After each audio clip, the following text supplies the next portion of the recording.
Hi, this video is from interview.com. Interview.com is a job portal. If you're looking for a job, you can post your resume with us. In this video, I'm going to talk about how to drop a view from the database. Before that, just I want to tell you what is a view.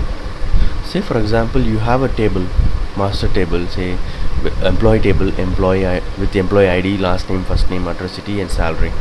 And this table is currently used by HR department, and there is a requirement saying that administration department, there is another department which requires the same data, but the salary column we don't want to disclose to any other department because it's very confidential.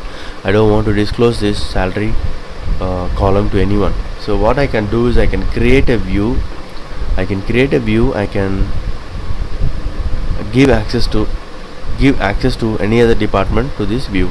So for security purpose, I don't want anyone to write into this table. They can read this data, but they can't write, and they can't even view the confidential details. So that's where the view plays an important role. Okay, so in this case I'm not disclosing the salary column. This is the view I've created.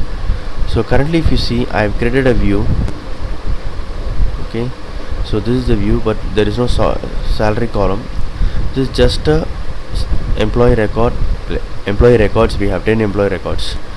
So for some reason I don't want this employee view at all. How do I drop that view? The syntax goes like this: drop view, the view name. Okay, so the moment you execute this view will be removed from the database. Let's execute this. Looks like the view has been removed from the database. How do I ensure that the view is dropped? I can make a SQL select query. It says table view does not exist.